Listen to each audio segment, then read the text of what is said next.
J'ai une question pour vous. En levant les mains, qui ici a déjà eu un ou plusieurs enfants? Ah, vous êtes bien nombreux. Et j'ai une question un peu plus difficile. Qui a déjà été enfant? On dirait qu'il y en a qui mentent, hein. Je sais pas si vous avez remarqué, mais on arrive un petit peu dans cette vie, hop, et on ne sait pas bien quoi faire. On ne nous donne pas de mode d'emploi, on ne nous dit pas ce qu'on est censé faire, mais bizarrement, il y a deux adultes comme ça, qui viennent, qui nous disent, voilà, fais ci, tu vas faire telles études, tiens-toi droit, arrête de mettre tes doigts dans ton nez, et ces adultes-là, on les appelle nos parents. Et ensuite, une fois qu'eux, ils ont bien fait le travail pour nous expliquer comment vivre notre vie à notre place, ils transfèrent le truc à quelqu'un d'autre, un autre adulte, encore un adulte, qu'on appelle un patron, ou monsieur le directeur, madame la directrice. Et puis peut-être enfin un jour, on arrive dans une vie ou dans un monde où on est l'adulte qui décide pour lui-même. Mais parfois c'est à la retraite, ou pour d'autres, ça se fait avant. Et quand ça se fait avant, c'est qu'il y a eu un déclic. Moi, j'ai eu ce déclic. Pour certains, ce déclic est très petit, et pour d'autres, ce déclic est énorme. Pour moi, ce déclic faisait à peu près presque 4 kilos. On est le 18 novembre 2012, j'arrive à l'hôpital gonflée comme une pastèque.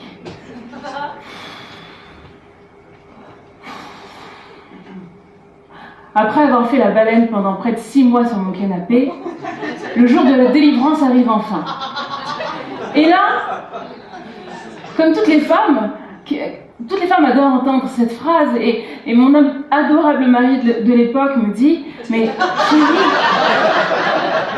chérie, ça va? T'as pas trop mal ?» Je dis écoute, non, ça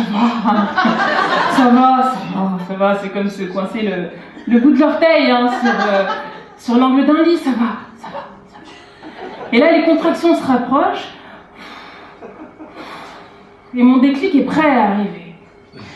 La sage-femme arrive un petit peu paniquée et me dit voilà, écoutez madame, votre déclic il est un peu gros déjà, et ensuite ça va être un peu compliqué de le faire passer par la porte.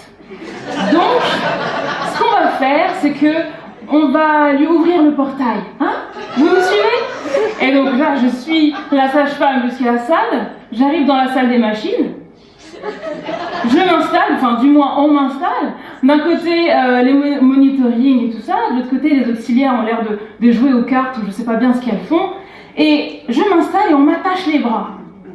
Je me dis, c'est bizarre, pourquoi on m'attache les bras? En fait, j'ai compris, quand on a un déclic, on peut rarement s'enfuir de la situation. Et donc là, vu que mon déclic était prêt à arriver, hors de question pour moi de m'enfuir. Donc, par précaution, on nous attache. Et ensuite, je trifouille un petit peu tout ça, et je sais pas si vous avez déjà eu un déclic, mais en général, c'est pas vraiment ce à quoi vous vous attendez. Vous pouvez pas vraiment l'anticiper. Et là, la sage-femme arrive, madame, regardez votre bébé. Elle m'amène une chose toute bleue, avec les yeux rouges et un petit bonnet blanc. Je trouve.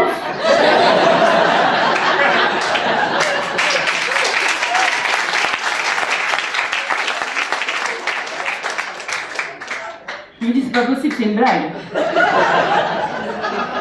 Et là, ni une ni deux, je m'évanouis aussitôt. La nouvelle est trop dure à encaisser. Mais après, je me réveille dans ma chambre, on m'amène dans mes appartements. Et là, je vois ma fille à côté de moi.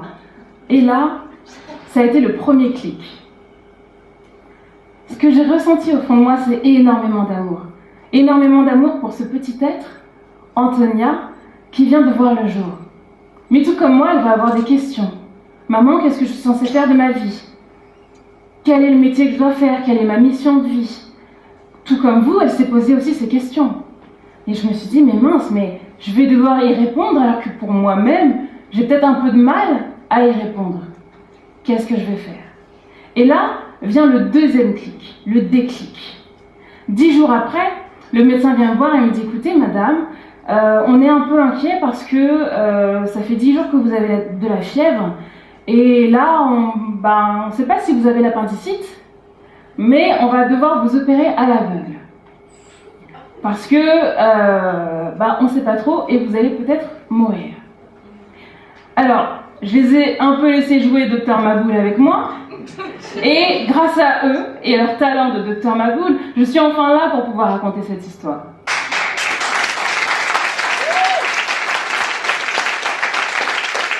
Mais à ce moment-là, j'ai réalisé une chose. Je me suis dit, waouh, Claude, on te laisse une deuxième chance.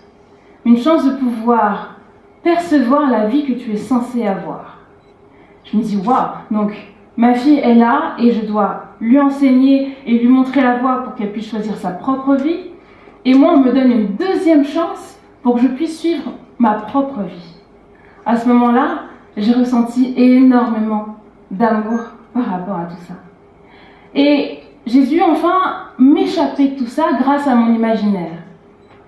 Et là, ma vie commence à changer et je me retrouve convoquée par le deuxième adulte de ma vie, mon patron.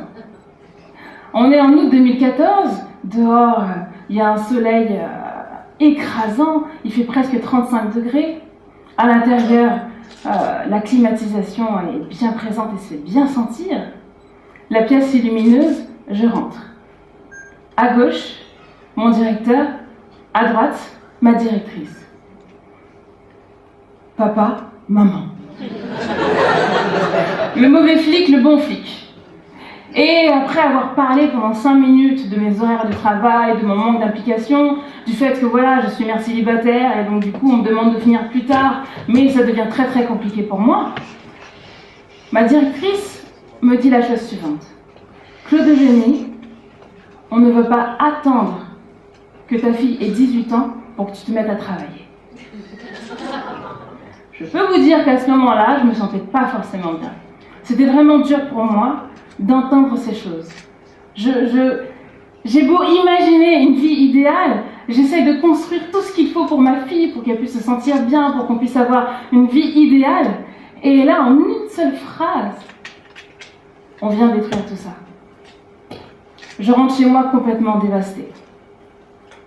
Je prends ma fille dans mes bras, et là, elle me regarde et, avec le plus grand amour, me dit la phrase que toutes les mamans rêvent d'entendre.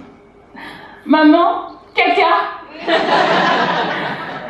Et là, je me dis, bon sang, j'espère qu'elle va pas attendre 18 ans pour commencer à être propre. Parce que ça va me donner du boulot, là, très clairement. Après quelques couches, je la mets enfin au lit. Et je repense un peu à tout ce que ma patronne m'a dit, et ça devient un peu lourd pour mon esprit, et je chante sa berceuse. Tu ne dois pas t'en faire, alors n'aie donc pas peur. La joie vient au matin, les soucis ne durent jamais. Et c'est là où ça a fait un autre déclic dans ma tête.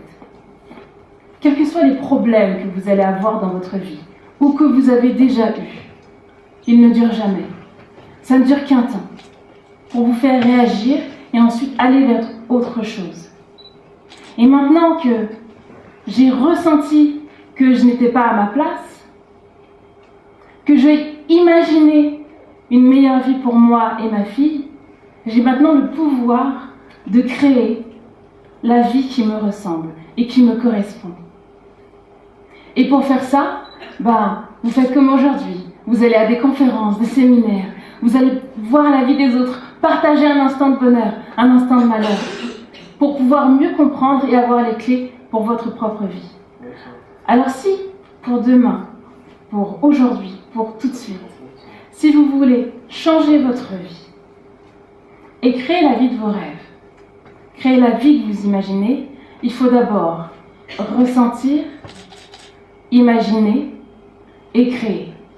Donc on va le faire ensemble, vous mettez la main sur le cœur, je ressens, j'imagine et je crée. Regardez maintenant votre voisin et dites-lui, je ressens, j'imagine et je crée la vie qui me correspond. Je vous remercie.